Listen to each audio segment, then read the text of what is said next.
Excellent, let's go. Thank you so much, Rachel. Thank you, Rebecca, behind the scenes, making sure this all runs smoothly. And it's so lovely to see so many friends and supporters on this call. It's really lovely to be joined by so many people across the country as we launch our theme for Holocaust Memorial Day 2024. As everybody on this call knows, Holocaust Memorial Day is a day when people come together across the country, across their communities. Local activity organisers are joining us on this call, as are survivors of the Holocaust and of more recent genocides, parliamentarians, some of our donors and friends. We're really thrilled that you're all joining us. Holocaust Memorial Day happens because of all of you, because everybody on this call contributes to making Holocaust Memorial Day happen, and making it a day that is becoming more and more embedded in the national consciousness. As many of you will know, this year in January, nearly 5,000 different organisations made sure that Holocaust Memorial Day was marked in their communities, in their organisations, in their workplaces. People from all walks of life were involved, including His Majesty the King, who met one of our speakers tonight, Dr. Martin Stern, survivor of the Holocaust, and Amuna Adam, survivor of the genocide in Darfur. So led by His Majesty the King, people in communities, in local authorities, in cinemas, in prisons, in museums, in faith and interfaith organisations, and so many of you are here on this call today. And when Holocaust Memorial Day events happen, we all learn from genocide for a better future. We all increase.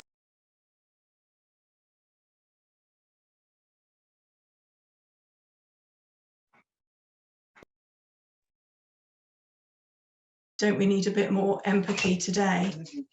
I suddenly went into mute. I don't know how that happened. Can everybody hear me now?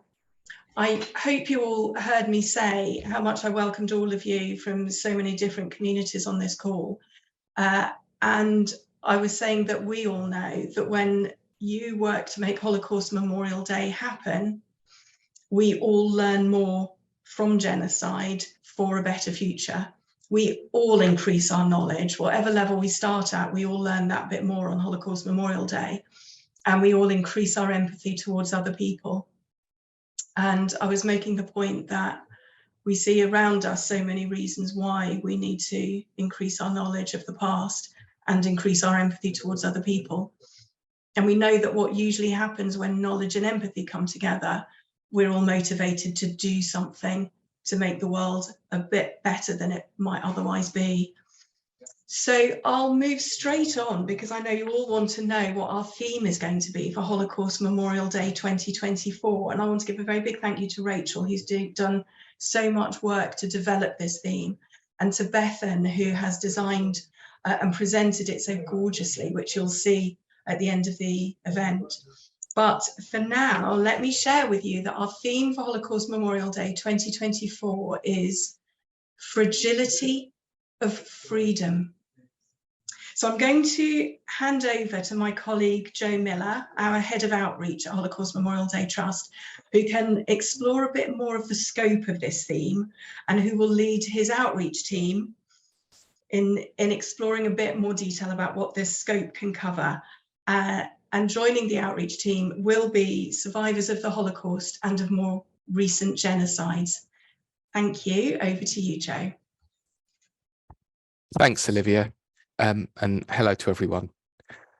So the theme, the Fragility of Freedom, provides us all with an opportunity to stop and consider what we value in our own lives and in the wider world. We all know that freedom can mean different things to different people, but what is clear, however, is in whether we're talking about the Holocaust or more recent genocides in Cambodia, Rwanda, Bosnia, or Darfur, they all began with the denial of or removal of freedoms from specific peoples or communities. And once freedoms are removed from one group, invariably freedoms are then restricted to prevent others from challenging the regime or their policies.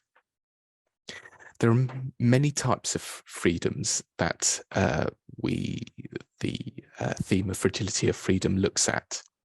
And there are many different ways during the Holocaust, the Nazi persecution of other groups, and more recent genocides in which these freedoms were eroded or removed. The freedoms lost included freedom of religion and the freedom to self-identify, freedom of reproduction, freedom of movement.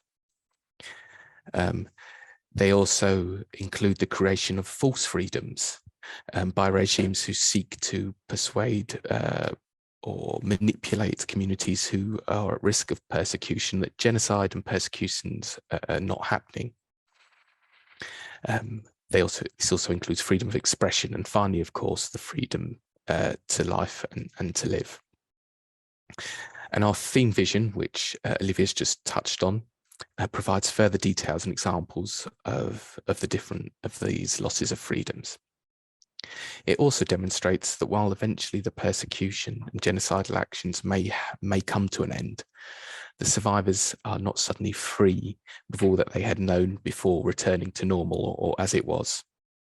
Many survivors will struggle to adapt to being free after years of imprisonment, or others have to try and rebuild lives knowing that they have lost loved ones or entire families, while others have to fight against Holocaust or genocide distortion and lies which seek to undermine their freedom to let the world know the truth of their persecution. Today in our own country, the concept of freedom is all too often thought of naively as something that we have now and something that we will always have. However, as our remarkable speakers will shortly explain, and as the 10 stages of genocide so well describe, freedom is not guaranteed in perpetuity. It is something that needs protecting, that needs cherishing, and that we all need to remember is fragile. Freedom is often said to be hard won, but it can be just as easily lost or eroded where nations, societies, or communities take it for granted and don't stand up to those who are prepared all too readily to take away the freedom of others. I will now shortly describe the 10 stages of genocide developed by Gregory Stanton, that lay out the process by which freedoms are eroded and how discrimination unchallenged can lead to genocide. How the initial denial of freedoms we would take for granted are but a stepping stone to persecution, torture, and eventually murder. Most importantly, perhaps, is the idea that at each of the earlier stages of these 10 stages, there is an opportunity for members of the community, whether domestically or in an international sense, to halt stages and stop genocide before it happens. So what are the 10 stages? The first is classification. In this stage, the differences between people are not respected. There's a division between us and them, which can be carried out using stereotypes or excluding people who are perceived to be different. The next stage is symbolization. This is a visual manifestation of hatred. Jews in Nazi Europe, for example, were forced to wear yellow stars to show that they were different. Third stage is discrimination. The dominant group denies civil rights or even citizenship to identified groups, such as the use of the Nuremberg laws to strip Jews of their German citizenship. Stage 4, dehumanization. Those perceived as different are treated with no form of human rights or personal dignity. So, for example, during the genocide against the Tutsi in Rwanda, Tutsis were referred to as cockroaches. Stage 5, organization. Genocides are always planned. Regimes of hatred often train those who go on to carry out the destruction of a people. Stage 6, polarization. Propaganda begins to be spread by hate groups. So this could be in the form of newspapers of yesteryear, or it could be on social media today. Preparation. Perpetrators plan the genocide. They often use euphemisms such as the Nazis' use of the final solution to cloak their intentions. They create fear of the victim group while building up armies and weapons. Stage 8, persecution. Victims are identified because of ethnicity or religion, and death lists are drawn up. People are segregated, deported, or starved, and property is often expropriated. And at this point, genocidal massacres begin. Stage 9, extermination. The hate group murders their identified victims in a deliberate and systematic campaign of violence. Millions of lives have been destroyed or changed beyond recognition through this process. And finally, stage 10, denial. The perpetrators or later generations deny the existence or seek to play down any crime that was committed. So now we've set out the theme and the 10 stages of genocide. Myself and my colleagues in the outreach team are going to discuss with our speakers the freedoms that they lost and what it meant to them and the people around them. Dr. Martin Stern survived the Holocaust and saw how the first 2 stages of the 10 stages of genocide, classification and symbolization, were used to strip freedoms from Jewish men, women and children all over Europe. Martin, please can you share your experiences with us? Stage 1, classification. Because my father was classified in Nazi Germany as a Jew, marrying my non-Jewish mother would have meant very public humiliation and concentration camps for both of them. They fled to the Netherlands. In the Netherlands, before my birth, my parents were refused permission to marry because my father was Jewish and my mother was not. This was not in Germany or Austria. They were refused permission in the neutral, uninvaded Netherlands. The Netherlands was already applying German law, Nazi law, to refugees from Germany before they were forced to. Belgium had not done this, so they married there. Even before my birth, they had been classified. I was born ready classified as a mischling, a half-breed. Stage 2, symbolization. The Dutch helped the Nazis by inventing an identity card which was uniquely hard to forge. So when the Nazis forced Jews to register as such at local town halls on pain of deportation, the large letter J stamped on that card condemned them to death. Jews like my father and grandparents were forced to sew a label, the infamous yellow star, on their clothes over the heart. Plenty of Dutch people thought this was a good idea. Thank you, Martin, for sharing those experiences with us. I wonder if I can ask you how aware you were, as being so young at the time, that people saw you and your family differently. My parents did, and other people who looked after me did their utmost to avoid me knowing too much. They didn't want to scare me more than was inevitable. But at the age of 3, my mother took me off the street and stopped me playing with other children because it was just too dangerous for everybody to know that there was the little son of a Jew living in that flat. So I was aware of it to an extent, but only to a limited extent. Thank you. And is there, when you're doing talks to children in schools today, what are the signs that you, or the lessons that you ask them to look out for in terms of spotting people being classified or symbolized in that way?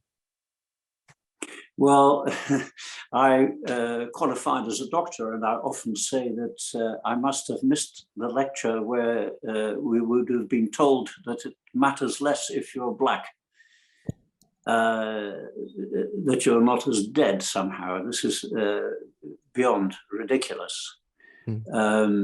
So the message has to be that this is not just an issue for Jews. This is an issue for the entire human race forever, because the tendency to behave tribally and to discriminate against people we perceive as belonging to another tribe is built into us. Civilization is not a process that comes by itself. It takes education, it takes thought, it takes the passage of culture from one generation to the next.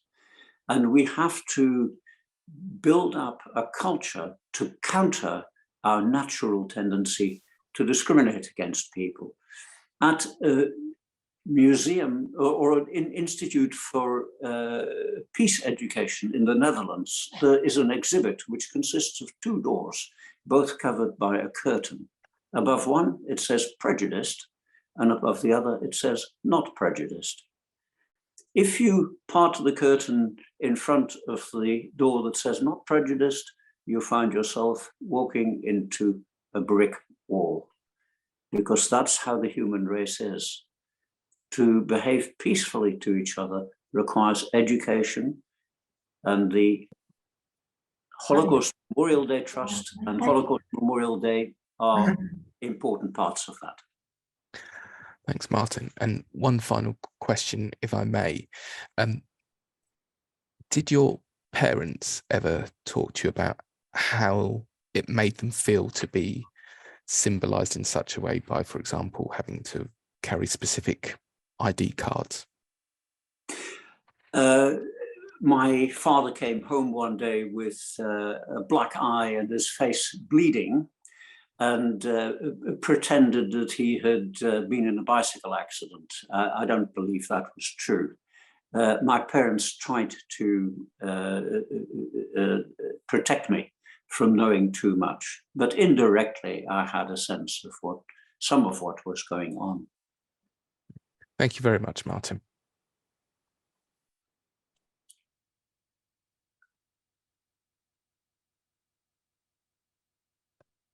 Hello, everyone. Thanks again, Martin.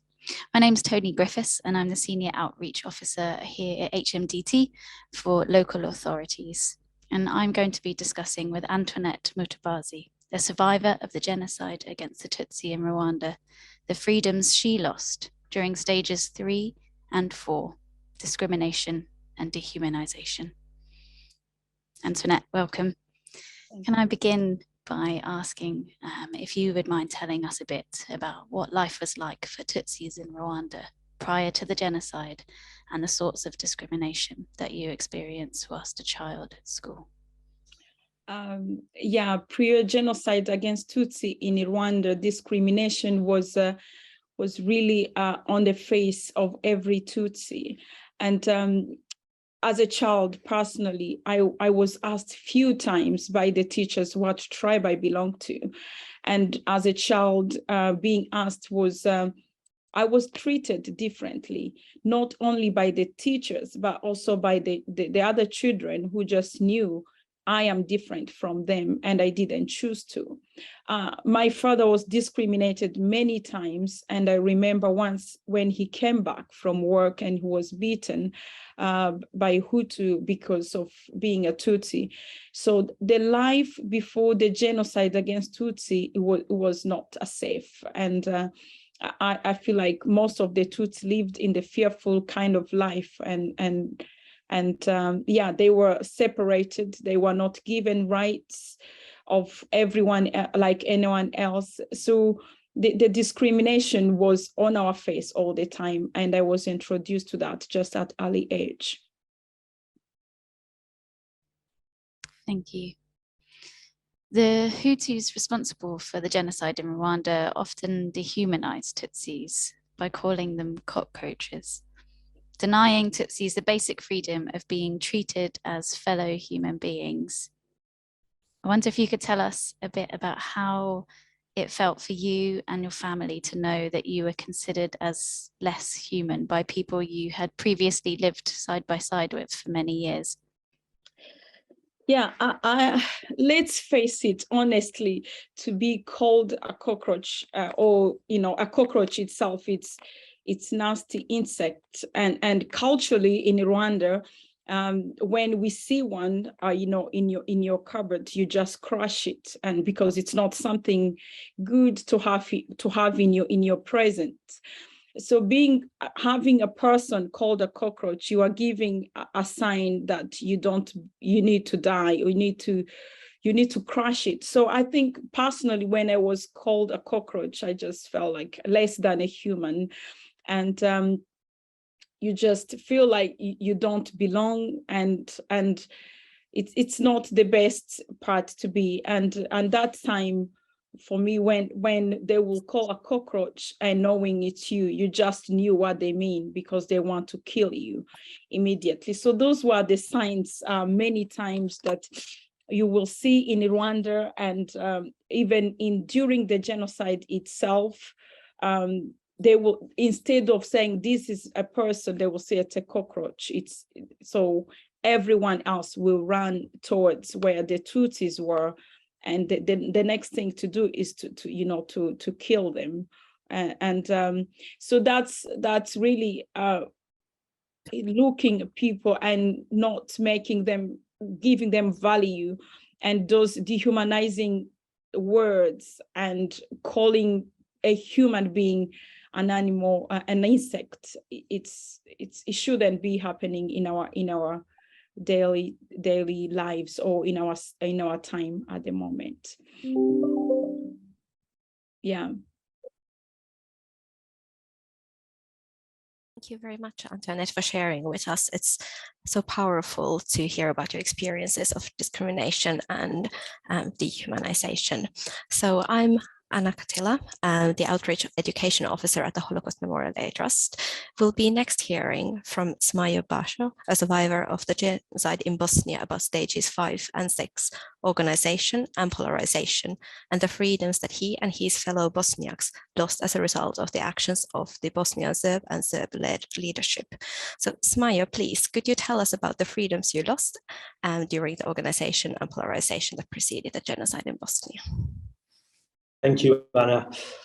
The Bosnian War finished nearly 30 years ago with the signing of the Dayton Peace Agreement. However, it left Bosnia with an incredibly fragile peace, where genocide, denial, revisionism, celebration of war criminals, and war crimes is rife. Although some of the high-ranking officials have been convicted, vast majority of the foot soldiers that committed those awful atrocities are still living freely in the Balkans, and often in the very communities that they once terrorized. So that dehumanization of Bosniaks is still unfortunately ongoing. The Bosnian genocide is often reduced or simplified to July of 1995 and the town of Srebrenica, where more than 8,372, predominantly boys and men, but many girls and women as well, were slaughtered in just a couple of days.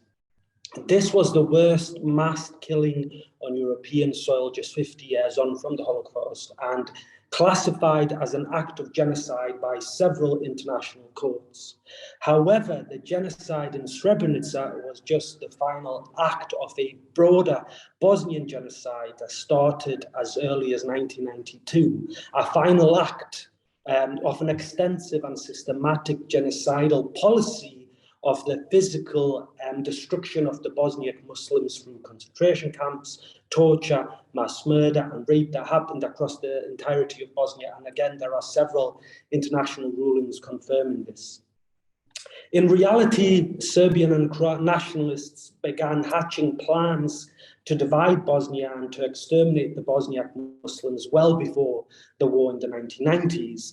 They used all apparatus available to dehumanize Bosniak Muslims, primarily through the use of media, broadcasting, polarizing propaganda relentlessly. Slobodan Milosevic, the Serbian dictator that came to power in 1986, was he was really the one that utilized this nationalist formula to divide people into us and them. By the early 1990s, Serbian politicians were openly equating Bosniak Muslims to disease and vermin. So there comes a point where the idea of killing another human being is not only morally acceptable, it becomes a moral imperative, because what are you doing when you are eradicating disease from society? Well, you're doing society a service. The propaganda was so effective that we were dehumanized to such an extent that it became completely normal behavior for Serbian soldiers to do the most awful things to people usually that they knew. friends, sometimes family members, to kill and rape and then to go back to their own homes, their wives and kids, to be content with their day's work. There are rulings from the international courts where up to 1,000 men would be killed, and where these Serb soldiers then discussed going to the local bar for a pint or a coffee. So I was 7 years old when the war against Bosnia started. It seemed to have happened. Orange. Oh, sorry. I was 7 years old when the war against Bosnia started. It seemed to have happened overnight for us kids anyway, but of course that wasn't the case. My parents, in a similar way to what Martin said, my parents were trying their best to shield us from the reality of what was happening around us. And we had just moved into a new home that my parents had designed and built, and we were living in the countryside, and childhood was incredible. I was old enough to see things changing around me, but I didn't fully understand what was happening at that age. You're too busy playing and being a child. But I could still pick up bits that my parents and the other adults were discussing. I sensed something wasn't right. And one day I remember running into the house and seeing my mom in front of the TV, and she was crying, and she tried to quickly hide her tears, but I could see she was upset. And as a child, you sense these emotions on your parents' face, and you don't want to see your parent upset. And I remember she hugged me and she kissed me on the head, just like she always did. And she said, go outside and play. And I did. And I realized many, many years later, my mom was watching news reports. She was watching TV of war spreading across northern Bosnia. And she knew it was getting closer to us, and she was completely helpless. Our town was occupied by the Serbian forces in the spring of 1992. And at first, these were people that my parents knew, people that my parents went to school with, grew up with.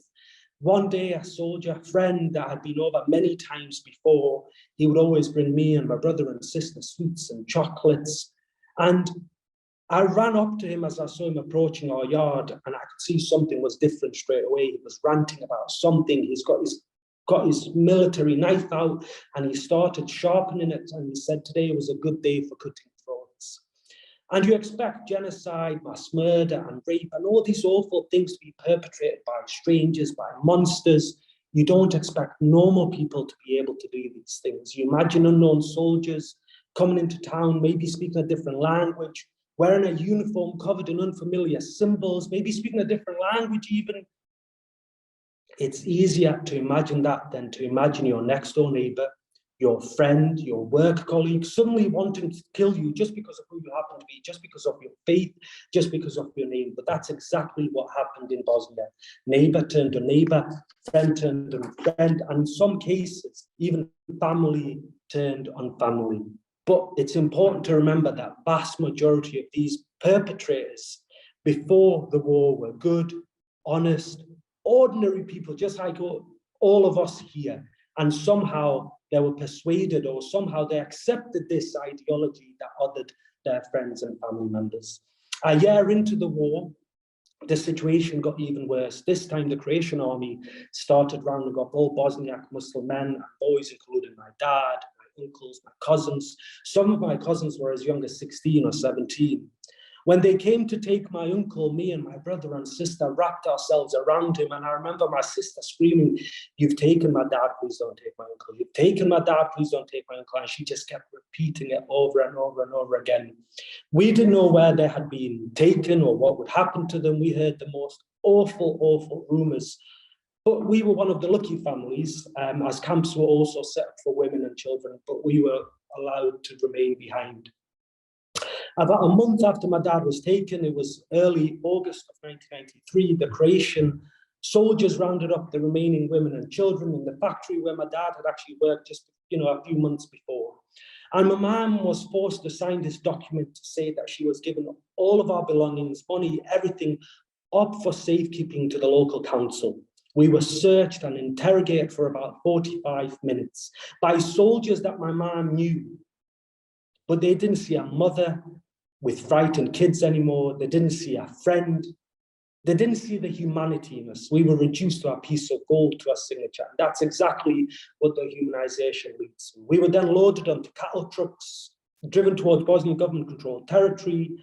As we marched, we saw belongings scattered by the side of the road, elderly unable to walk anymore, crying. At one point, I stepped over what I thought was a pile of clothes with a foam mattress over it. As the foam mattress slid off, I saw it was a body of an old man. And I remember in that moment just thinking, is my granddad lying by the side of the road somewhere? Or, you know, or has he been taken away? One day after we eventually settled, with family, we were going to the local soup kitchen for food, and we begged my mom to take us with her. We were just desperate to get out of the house. On the way back, we were spotted by a sniper, and as he began shooting at us, we threw ourselves to the ground and hid behind a wall. He could see a mother with 3 frightened kids, but he kept on shooting. We could hear the bullets going through the trees and hitting the stone wall behind us. We lay there for more than 45 minutes with my mom trying to pull us all around her to shield us with their body to try and save us. And I often think back to this moment and I think, what must have been going through this person's head to see a mother with 3 kids and still be able to pull a trigger?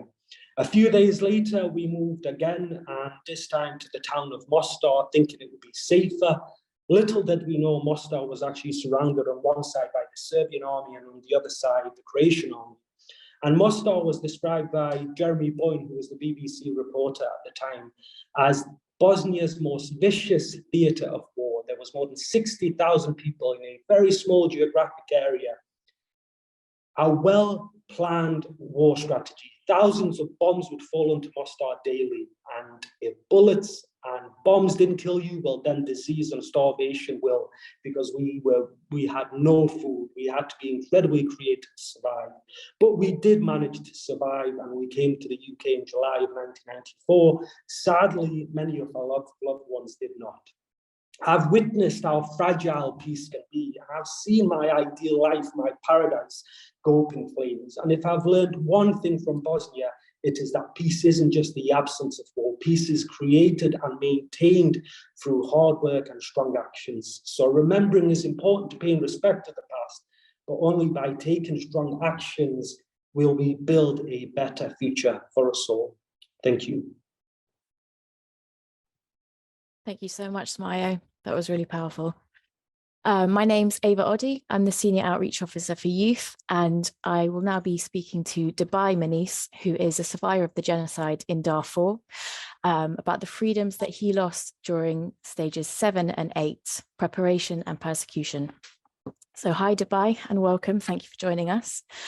So my first question is, as citizens of Sudan, how did it feel for the people of Darfur to know that the Sudanese government were planning to take away your freedoms, your rights, and your property? Well, actually, thank you. In the first place, when especially I talk about my village where I came from, because at that time I was very young. I was like age of 10 when the government radio was telling that the African groups, African communities groups, especially the 4 and Zagawa and Masalit, those are the 3 main biggest tribes in Darfur, that in the morning when radio was telling us that these people have to leave this country and they don't belong to here because they are against Islamic and an Arab state. So it was talking on the radio and telling Sudanese people that these people must be killed, must be chased away from Sudan because they don't belong to this country and they don't look like us. And that was not only from the radio, but in the main markets, wherever you go, in the school, in everywhere you go, you can hear this kind of things, even from the kids when we were very young. We have been told that we don't belong to here and we don't look like them because we are different. So that was like so shock to the people, just the normal people. So they were like starting saying to each other, what can we do now? What can we do? What have we done? Some of them, they are even blaming themselves, so that because the government was at that moment, they have war in 1999, they have war taking people to South Sudan to fight for them. So a lot of people refuse to go to die in South Sudan because they take just an ordinary people, normal people, they take them by force to South Sudan to fight for the government. And when they refuse to go there, the government pushed them and telling them that these people must have to be killed, must have to be destroyed. So, and the other thing they were accused, but these people, especially my community, they were accused to being for being a spy to America and spying to Israel and this kind of state. So, in the morning when I asked my mother what's going on, because my father wasn't at home every time like before, she told me, oh, they were wanted to be taken to South Sudan. If he's not there, then he's been accused of being Zionist spy. So that the people were like lost hope, lost everything, and they have no idea that going to nowhere. It's been like very, very dangerous time for them, especially when they are economically destroyed and they are psychologically destroyed by the government, and they have been told to belong to does not belong to their country where they born and their ancestors born there. So, and after 2 years of that, I was in school in the morning. In the morning, I was in school just staying calmly. The Sudanese military, they come to my school and they took my teachers. One of them was my uncle Tom. He was taken and he was killed. Lately in the evening, I heard from my mother that your uncle was killed. Everybody was crying. That was so tough for us. And after 6 months of that time, the government attacked my village and killed thousands of people and chased them away. And that they were telling in the radio every morning when we hear to radio, they tell us that you have to leave this place. We have to clear the land from the slaves, black slaves. And they don't belong to this country. That's why, that was what we have been told. And that's why we have been given, we haven't given any time to leave the country, and we have no choice to leave this place. So that was last time I remember that we were told by the government, but other than that, we were killed, raped, looted, and they lost the hope, they lost everything, they lost their houses. And unfortunately, while I'm talking now, the genocide is still going on in Darfur, in Niala especially. Last 10 days, more than 500 people were killed, and people were rescued, were taken to the jails where their properties were looted by government. So this is still going on, not only in Niala, but in Afashir, in Al Khartoum, everywhere. This is what's going on in Darfur. Thank you. And you've touched on this already, but many people and communities within Darfur suffered persecution. As you mentioned, in Sudan, persecution continues.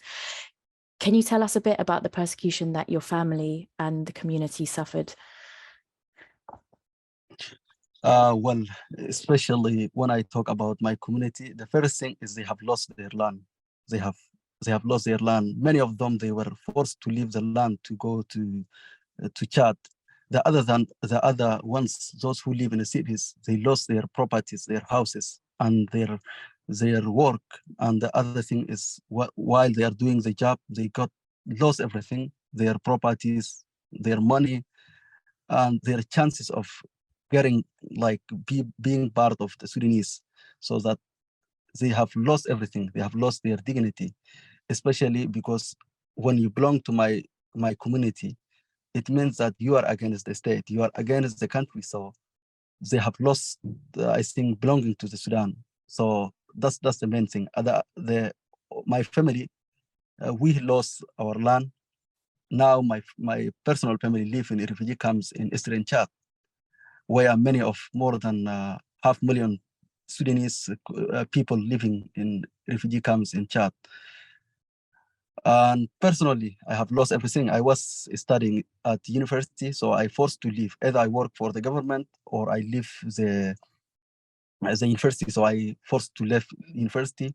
And then when I left university, I have been taken to the jail, so that I have to confess that I am part of the rebel groups. And I didn't confess that because I wasn't belong to them. So I forced to leave my country.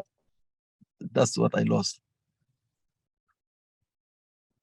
Thank you for sharing that with us.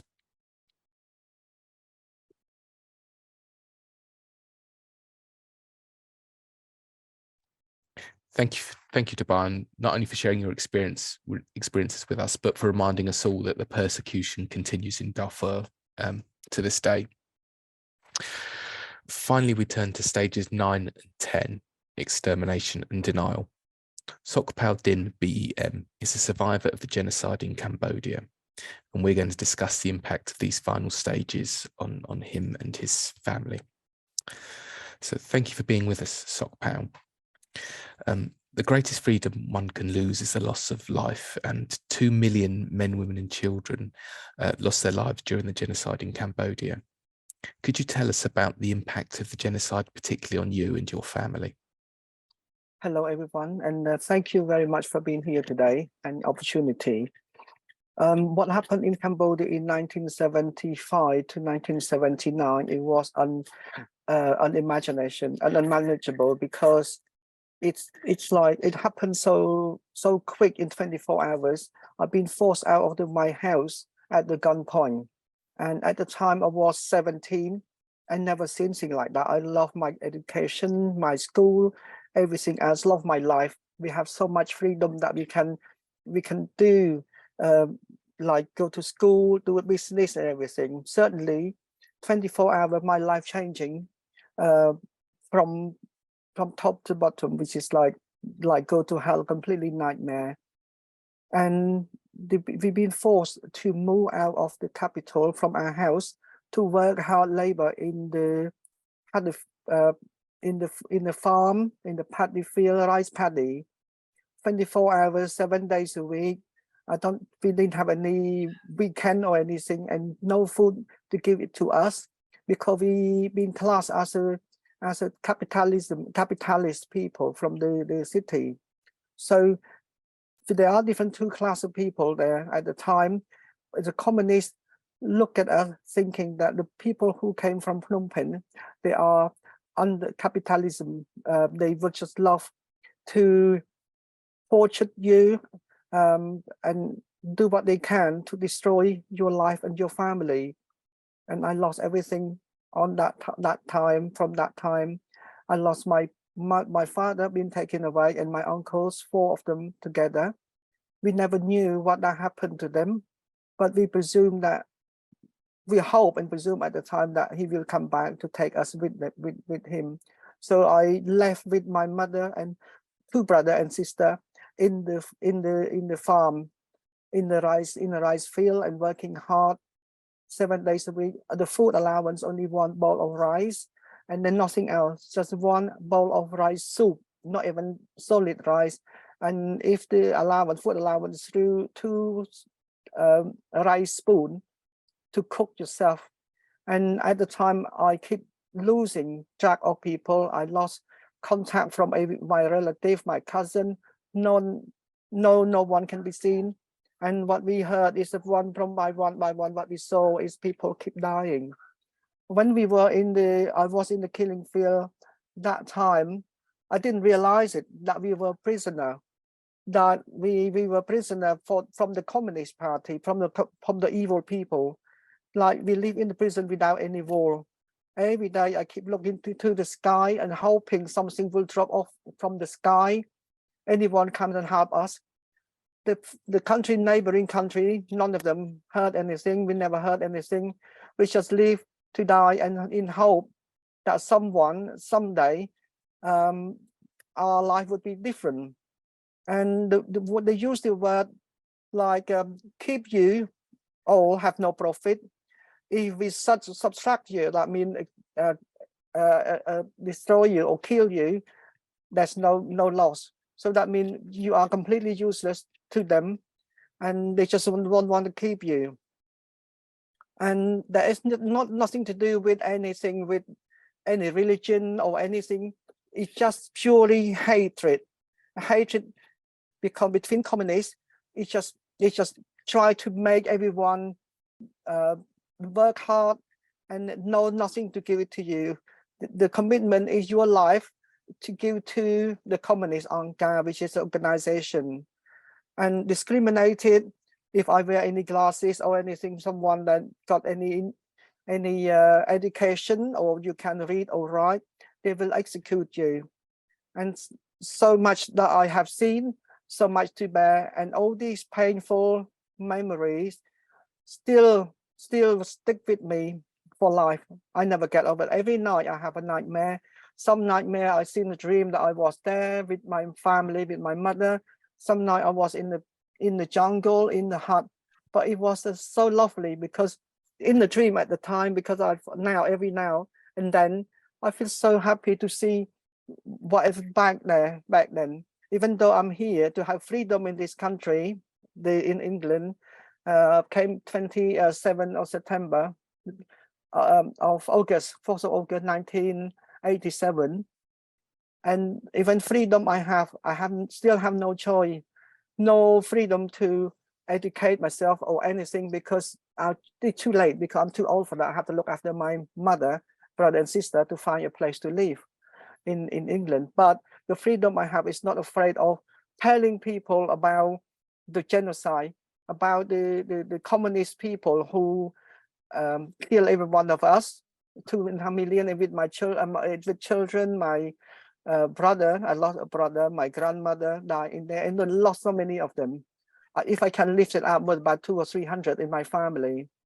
But this is a lesson that we could learn, and I don't think the world have recognized it or learned something about what happened in the genocide. They just say, oh, genocide, but it's painful, it's frightening, painful, and you just every night you're just scared and you're thinking, what is my next? My turn next, they're going to take me to execute it. They accuse you on everything, even though you still have hope that's not going to happen. You still have hope. I lost everything in Cambodia, in Phnom Penh, my properties in there, my land, everything, my mother heritage still there, but I couldn't take it back.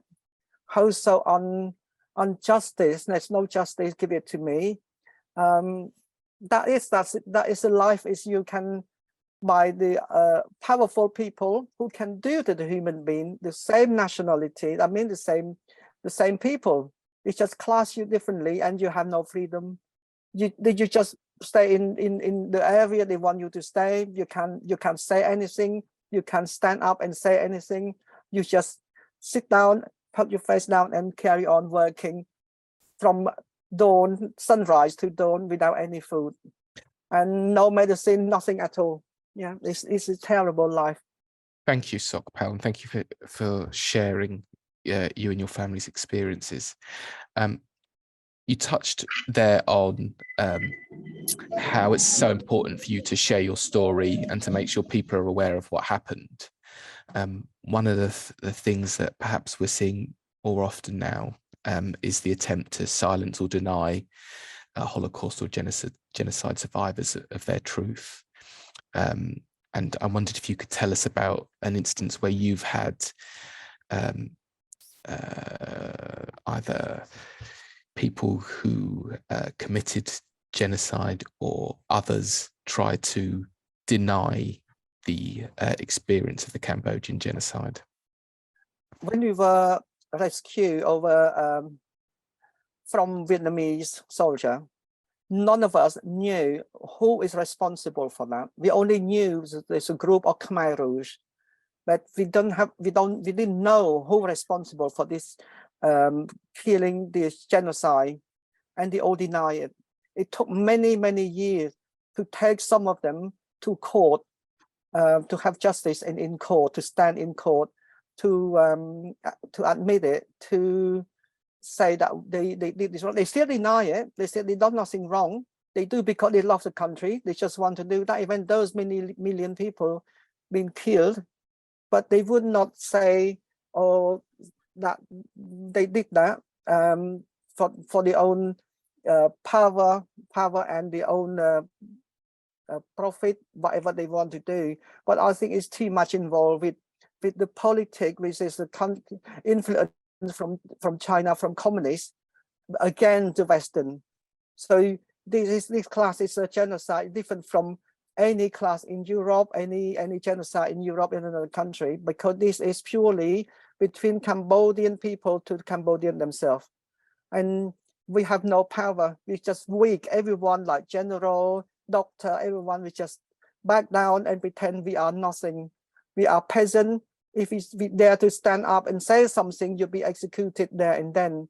I've seen that in my own eyes. I've seen people being kicked and punishment to work hard all night long. Myself, I've been punished and worked hard all night long, and they never say sorry. You know what? It's never, ever. Even now, even the people run the country in Cambodia right now, there are some of them, they were communists, they were Khmer Rouge themselves, but now they completely different circumstances, different time now. They all become millionaire. They do this what they like, but they still use the communist rule. They still use the power to put people in prison if you dare to say anything or criticize the government. So the freedom is not, the denial is still there, and people in Cambodia, they just move on, because you know why? Because life is so important. They got to find food to put on their table to fill their stomach. So there's no time for anyone to say anything. It's just be quiet, wouldn't dare to say anything. And I am living here. I'm really had opportunity and very grateful that I have word, I have freedom to talk about it, to have my, what I feel about the genocide. But when I look at the world now on the news, everything is down to the powerful. People want to get power, want to be rich and grab it, and hatred, everything else. So when we all got to learn, we only live one in this world, and we got short life anyway. But why people not even recognize it or see it, and keep this happening and happening again and again? And no one admitted they did wrong. No, they don't. Even the person himself, they not. We got the Pol Pot army, and he denied in court. He wouldn't accept it.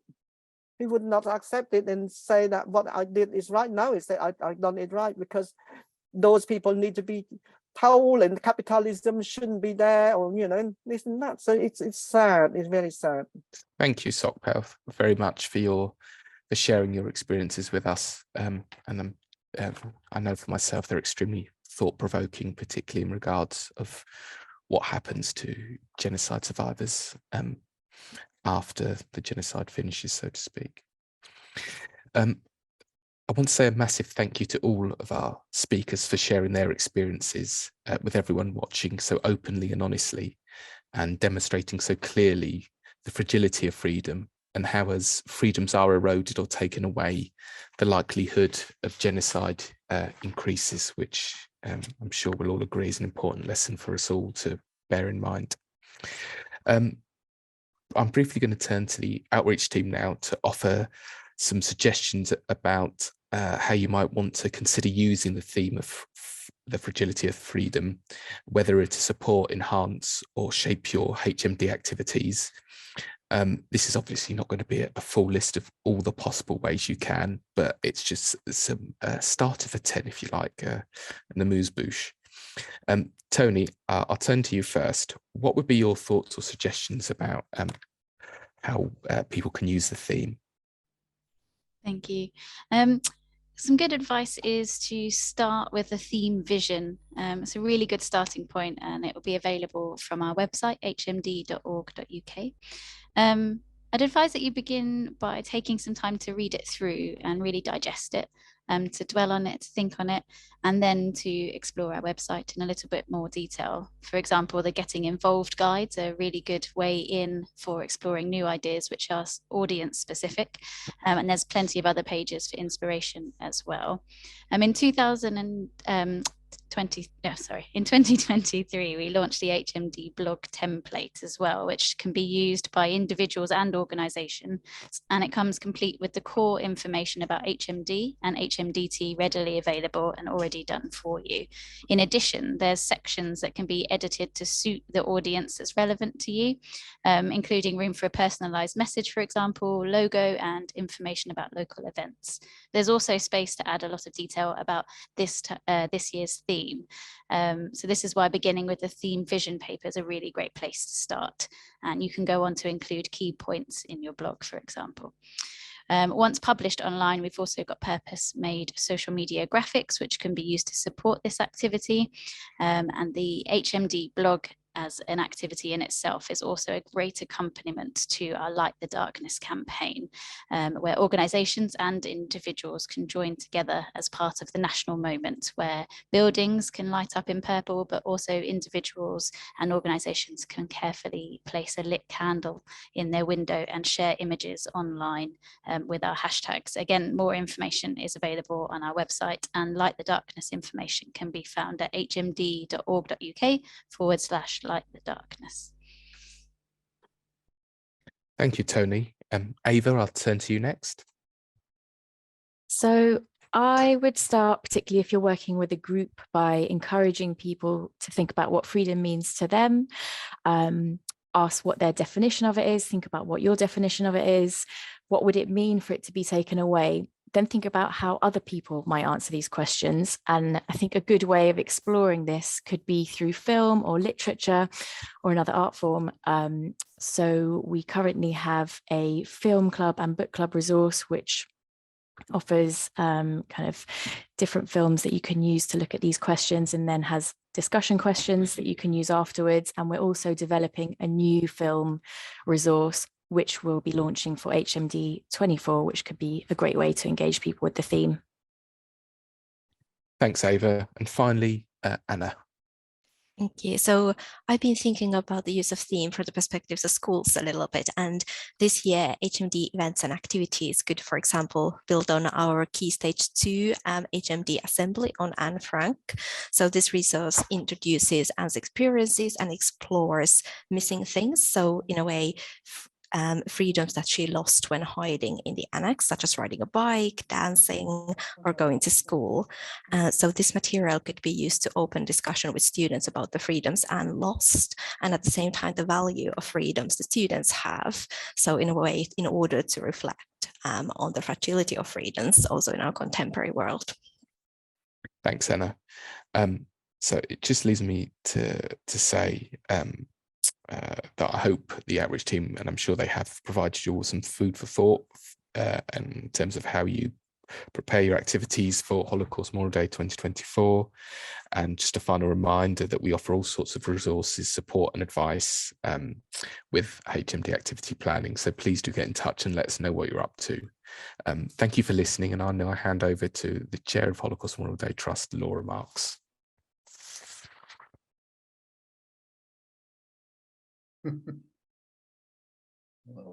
You're muted, Laura. So sorry. Should know better. Am I unmuted? Can you hear me? Yep. Sorry about that. I was just going to say that I know that we are at the end of our time, but if you just give me a couple of moments, I wanted to just tie together some of these themes that we've been talking about. I can't speak powerfully like the survivors can, but let me just try to bring it together in terms of the theme for 2024. So as we've heard, freedom is fragile. And as our incredible speakers have told us, it's all too easy for the loss of one freedom to be lost, followed by the loss of another and another, to the point where eventually entire communities or groups lose all of their freedoms, even those we consider to be the basic rights that as humans we should all share. And we started with the Holocaust and with Martin's powerful testimony. And as we know, the Holocaust was the first defined genocide and rocked the very foundation of European society. But it didn't end there. And we've heard powerful testimonies from other survivors of genocides, which remarkably happened even after the horrors of the Holocaust. Now, some of the freedoms we talked on today include things like the freedom of movement, freedom to hold property, freedom of reproductive rights, freedom to follow our religion, freedom to food and water, people to love who we want to love, freedom of expression, and ultimately, of course, the freedom to life. And we've heard about how survivors have to find their freedoms again when they're displaced. And even as we heard, the freedom to sleep easily in their beds after the traumas of persecution. So where freedoms are not defended, where we just turn a blind eye, we've seen that hatred, persecution, murder, and genocide can eventually follow. And it's why we believe it's so important that we all consider the fragilities of our freedoms. It's not a given, it's not shared by millions of people even today It's precious and it's priceless. And that's why we feel that this theme is so important in today's world. And we urge you as HMD activity organizers, as partners and others, to use it in your engagement work. So finally, my job as chair of the Board of Trustees is to thank you all once again, everybody who's put this together, all of the HMDT staff team, many trustees who are here, members of our advisory groups, and particularly the outreach team at HMDT led by Joe.